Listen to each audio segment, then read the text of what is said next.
Diplomat's Archives, Hidden Stories. This is the 11th story. We begin today's story in front of the Roll of Honor located in the War Memorial of Korea.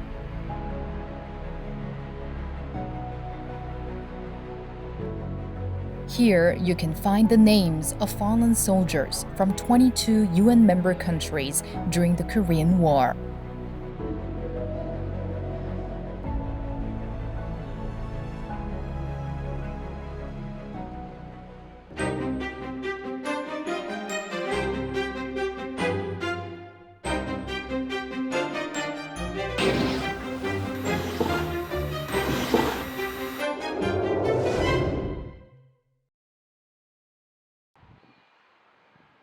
Among the many names inscribed here, today we chose to focus on these four. Bruno Glazers, Jānis Krūmiņš, Rudolfs Liepa, and Ivar Saloniks. These are the names of Latvian soldiers who served under the US military during the Korean War and lost their lives in the conflict. Commemorating the 75th anniversary of the outbreak of the Korean War, we would like to shed light on the Latvian soldiers who fought in the war under the US military.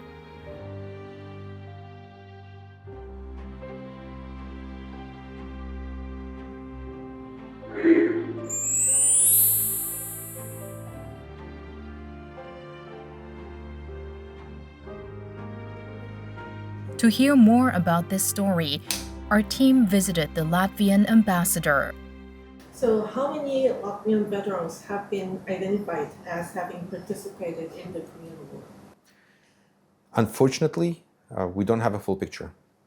We have found 14 up to this time that we are sure about, but the full picture is still not available to us. Most that we know about served in the infantry of the US Army. Some were also with the Marine Corps, and at least one was with the parachute airborne regiment. So they did different kinds of roles, both combat roles, but also reconnaissance roles.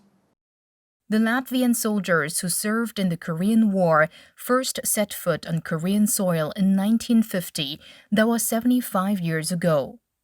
However, it was only recently that information about them began to be properly collected and organized. But how much did Latvians know about these soldiers in the past? We have always known to some aspect because the Latvian diaspora abroad, especially in the US, they had their own newsletters, their own newspaper. And in these newspapers, there are articles that we can still find today telling these stories of these soldiers. What we hadn't done until now is we hadn't compiled it all into one. And this is something that we did finally last year, where our War Museum, after our request, combined all the information that they can find from all these different public sources of information into one, where we can now clearly identify 14. We hope that in the future we will find more. As the ambassador just mentioned, research into the Latvian soldiers is being carried out through our collaboration between the Embassy of Latvia in Seoul and the Latvian War Museum. And our team had the opportunity to speak via video call with Kristaps Pildiņš, a historian and former researcher at the Latvian War Museum. Kristaps has written several articles on Latvian soldiers who served in the Korean War and has also worked with the Embassy of Latvia in Seoul on this very topic. But how did he become interested in the involvement of Latvian soldiers in the Korean War? I have always been interested in the Cold War conflicts, but I knew relatively little about the Korean War. I knew that the Latvian War Museum had some materials from Latvian soldiers who fought in the Korean War, Then I started to identify these materials and realized that they were related to specific individuals. The articles you see here are just some of the research published by Kristaps. They give an in-depth look at how Latvian soldiers ended up fighting in the Korean War under US command and the circumstances they faced at the time. At this point, another question comes to mind. How did Latvian soldiers end up serving under the US military in the Korean War? To understand the reason, we first need to take a look at Latvia's history. For Latvian society as a whole, you have to know that we were under Soviet occupation in that time. And we were very much suffering from that Soviet occupation in that time. Latvia's strategic location on the eastern coast of the Baltic Sea in northeastern Europe has long held geopolitical significance. Because of this, it has faced repeated invasions by foreign powers since the 13th century. From 1721, Latvia came under the rule of the Russian Empire. But in 1917, the Russian Revolution broke out, bringing an end to the Russian Empire.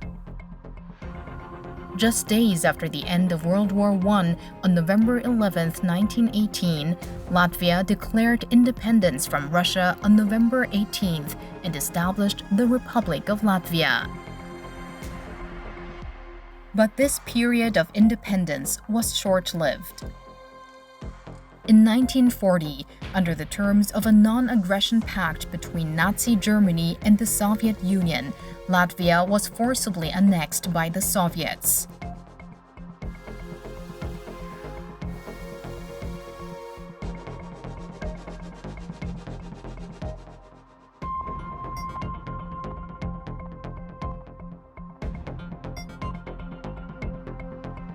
But just a year later, in 1941, Nazi Germany invaded the Soviet Union and occupied Latvia.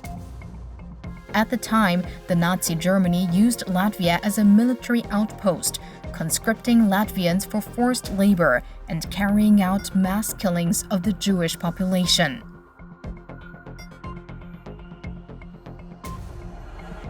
Then, in 1944, Latvia was once again occupied by the Soviets and fell under their oppressive rule. In 1941, a large portion of Latvian society was deported from Latvia to Siberia. Following that, in the years between 1948 and 1953, there was a second wave of deportations with a peak in 1949. Almost 3% of the population was removed from the country and told to never come back. At the same time, Soviet Russia infused the country with many Russian-speaking people from anywhere else in Russia, with the aim to abolish the Latvian language, Latvian culture, similarly as the Japanese did during their occupation in Korea. Under Soviet control, many Latvians were persecuted and a large number fled the country. By the end of World War II, the number of Latvian refugees staying in Germany alone was estimated to be between 175,000 and 202,000. This graph displays the changing ethnic makeup of Latvia over time. From 1959 to 1989, the proportion of ethnic Latvians in the country's population steadily declined. At the end of World War II, a large number of Latvians went into exile in Sweden and Germany. Displaced person camps were established in Germany where Latvians stayed together. When the opportunity arose, most of them from Germany went to the United States, Great Britain, Canada, and Australia. This happened at the time when war broke out in Korea.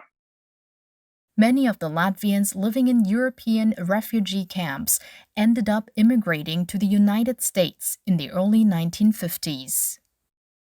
And 1950 was a year of great significance for Korea as well.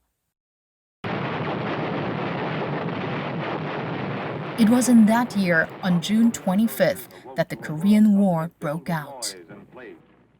On June 25, 1950, the Korean War began with North Korea's sudden invasion of the South. The United States quickly called an emergency meeting of the UN Security Council, which declared North Korea's actions an act of aggression that threatened global peace. In response, 16 nations, including the US, sent combat troops to support South Korea, while 6 others provided medical support. The armed invasion of the Republic of Korea continues. To learn more about these nations' involvement, we spoke with an expert. 안녕하세요. 저는 문관현 연합뉴스 기자입니다. 지금 연합뉴스에서 기자 생활을 30년을 하고 있는데요. 약 한 25년 정도를 외교 안보, 특히 우리 국방 관련된 분야에 대한 연구를 좀 많이 하고 있습니다.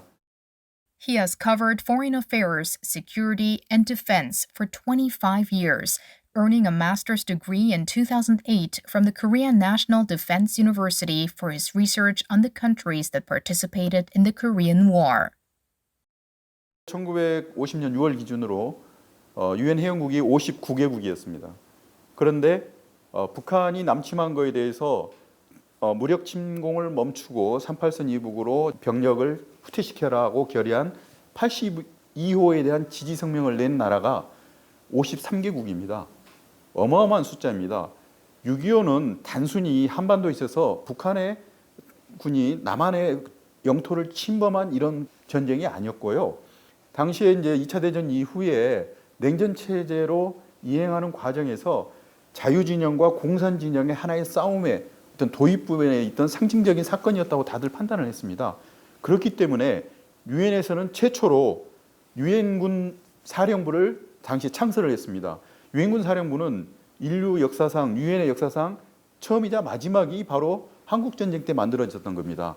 당시에 이제 더 이상 어떤 지구의 인류 역사에 1차 대전, 2차 대전, 이 전쟁이라는 아픔이 없었으면 좋겠다는 어떤 희망에 대한 인류의 어떤 그 염원을 한국전쟁에서 좀 발현을 하지 않았는가 이렇게 저는 생각을 하고 있습니다.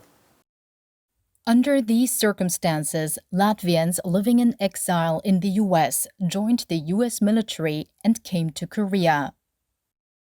Individual World War II veterans, as well as young men who had reached draft age, either voluntarily or by conscription, began serving in the United States Armed Forces, mainly in the Army or Marine Corps. The motivations of the soldier varied. Some saw opportunity to support themselves through military service, others to gain US citizenship, and others to prove their belonging to the country that had taken them in as refugees through their actions. Many of these soldiers, after completing basic training, ended up in units that were sent to Korea. Some joined the military to gain US citizenship more quickly, some to fight communism, and others enlisted out of gratitude to the country that had taken them in. Many Latvians who fought in the Korean War under US command did so before becoming American citizens, so they participated in the war as Latvians, not Americans. Some volunteered, some were drafted. The US had, in the 1950s or shortly before that, they changed their draft laws that said that they can also draft refugees, so non-citizens. And there was a choice that they could either go volunteer, and many did, or wait until they are drafted. One of the challenges, I guess you can call that, is that as they were not US citizens, they could not be officers, they could not take command. So they were relegated to combat roles, to soldier roles only, which limited their potential. But they did what they needed to do, they did their job, and fought, in my opinion, very bravely. Today, the Latvian Embassy, the Latvian War Museum, and local historians are working to uncover more information about the Latvians who fought in the Korean War under U.S. command.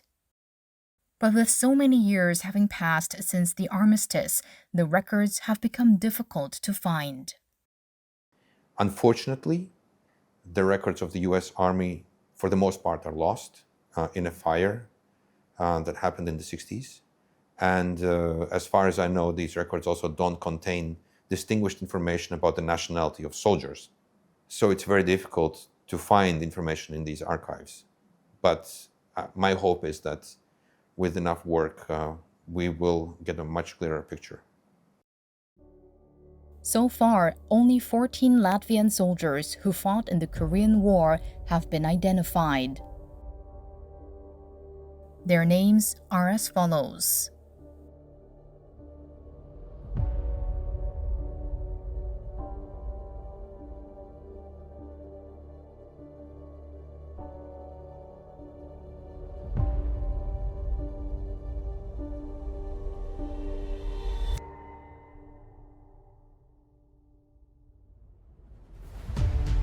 Kristaps, who once worked as a researcher at the Latvian War Museum, has written in-depth articles about some of these soldiers, based on preserved records in the museum and materials donated by their families. We asked him if there was a particular story about a Latvian soldier that he remembered the most. Sometimes they say that the first one is always the most special one. And that's true for me too, because I see my share of injustice in my first story. The first one I wrote about was Private Aivars Kārlis Salnieks, who volunteered to join the U.S. Army in March 1952 at the age of 20.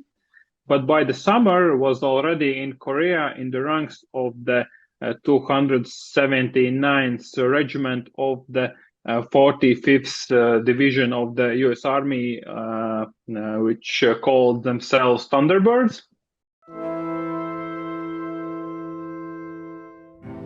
Aivars Salnieks, born in 1931 in Latvia, fled to Germany with his family during the Soviet occupation.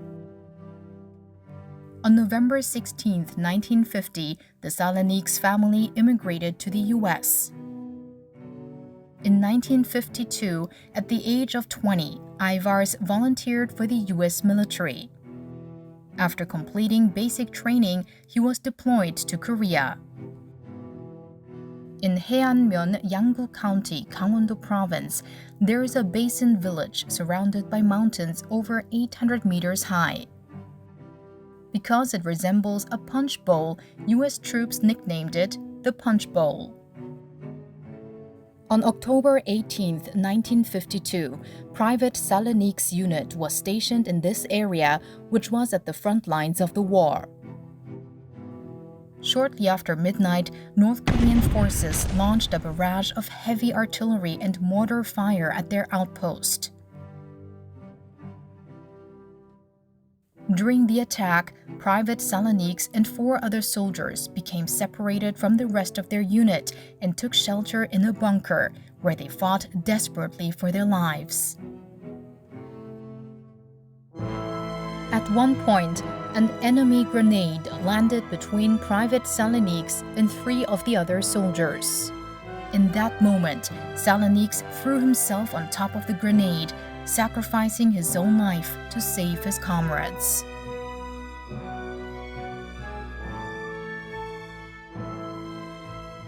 For his heroism, his company commander nominated Salnieks for the highest U.S. Army award, the Congressional Medal of Honor.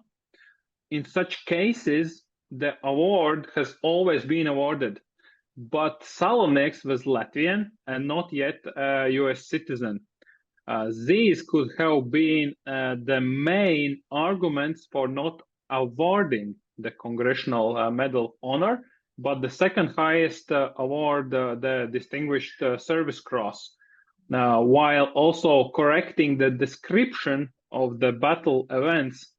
The case of Aivars Kārlis Salnieks is not the only one, as indicated by the fact that in 2014, US President Barack Obama awarded the Congressional Medal of Honor to 24 war veterans, 9 of whom were Korean War veterans.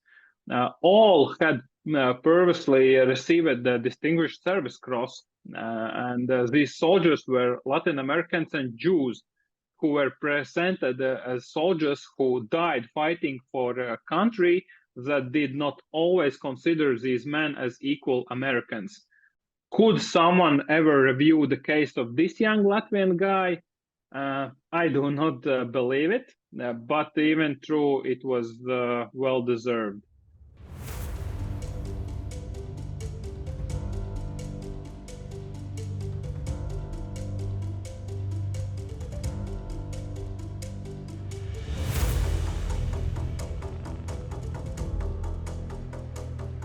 On another day, we visited the War Memorial of Korea in Seoul with the Latvian ambassador.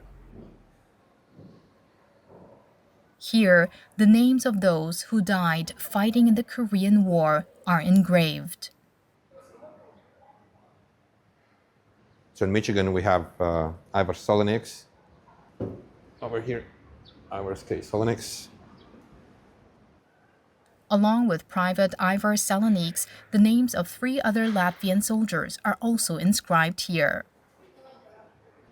We have from the state of Wisconsin, we have Jānis Krūmiņš, who's listed here as one of the heroes that has fallen. We have from Illinois, Bruno Glazers, whose name can be found inscribed up here. And last but not least, from the state of New Jersey, Rudolfs Liepa. And he's inscribed at the very top in this column. So,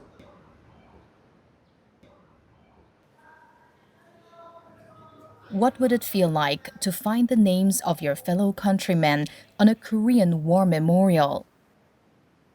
very humbling, because you see what my citizens did 70 years ago and how they fought as heroes, not under their own flag, but because they felt it's the right thing to do. In addition to the 4 Latvian soldiers who died in the war, the Latvian Embassy and the Latvian War Museum have identified 10 more Latvian soldiers who fought in the Korean War. These 10 are believed to have safely returned home at the time. Our team tried to track down some of them for interviews, but by the time researched, all 10 veterans had already passed away. However, with the help of the embassy, we were able to get in touch with the family of one of them. My name is Morris Karklins. I live in Indianapolis, Indiana. My dad, Zigorts Karklins, was born in Latvia and immigrated to the United States in 1950 after World War II and joined the United States Army. Mari's father, Zigorts Karklins, emigrated to the United States and later enlisted in the U.S. Army. He later served in Korea from March 1953 to January 1954 as part of the U.S. 25th Infantry Division, also known as Tropic Lightning.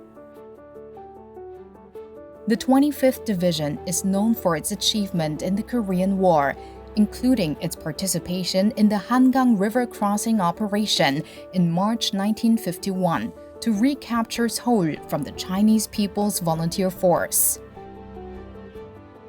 But why did he and his family leave Latvia and emigrate to the United States? My grandfather was a captain in the Latvian cavalry, and as a 16-year-old, my dad didn't want to leave with my grandmother and his sister to go to Germany because he wanted to stay and fight the communists. So my grandfather was able to assist him in joining the Latvian Legion. And so as a 16-year-old, he fought in World War II. He was born in 1927, so This was 1943. He fought for like 3 years as a 16, 17, 18-year-old until they got to the Allied lines. And he then went to a displaced person camp, spent 3 years in a displaced person camp, and then immigrated into the United States. My grandmother, his mother, when they left in 1943 approximately, she thought they'd be back in 6 months. She cleaned the house, put her door key under the doormat, and left. They left most everything there because they thought they were coming back. Shortly after fighting in World War II, Sigurds left his homeland of Latvia and later immigrated to the U.S., where he eventually served in the Korean War as a member of the U.S. Army. What might he have thought about participating in the Korean War? He wrote letters every single week when he was in Korea to his parents. And he exchanged letters with them every week for the entire year. So that's where I get a lot of the information from. And he wrote about it. And as I was reading it, I saw that even though he was away from home, he had a purpose for being in Korea. And he saw that there was a legitimate reason to be there, even though he wanted to come back to the United States because that was going to be his new home until Latvia was freed from the Soviets. But the common battle for him was, if you look at the article that he wrote that was in Stars and Stripes that I sent you, he writes that his goal was to fight communists. It didn't matter where they were. And that's the very first line of the article that I sent you.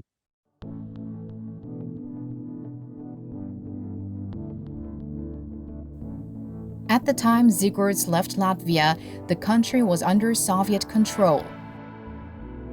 Perhaps that's why he felt a deep sense of empathy for South Korea's situation at the time. When Sigurds was living in Latvia, could he have ever imagined that just a few years later he'd fight in a war in Korea, a country he had likely never even heard of? I believe that it shows how small the world really is. How you have a small country like Latvia, you have Korea struggling with a communist infiltration, you got the United States involved. By seeing how a small country like Latvia can provide people that are willing to fight for a country like Korea, and there's Koreans that have gone to Latvia now, not for battle purposes, but to experience Latvian. The cultures, in some ways, our cultures intermingle. We're one small world with common purposes.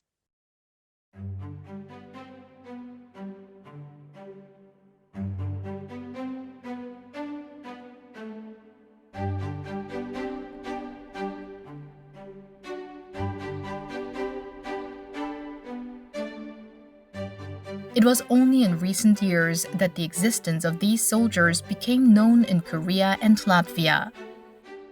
Since then, the Latvian embassy has made great efforts to let their stories be known to more people. Last year, the Latvian embassy collaborated with the Latvian War Museum to hold an exhibition at the War Memorial of Korea titled Latvians in the Korean War.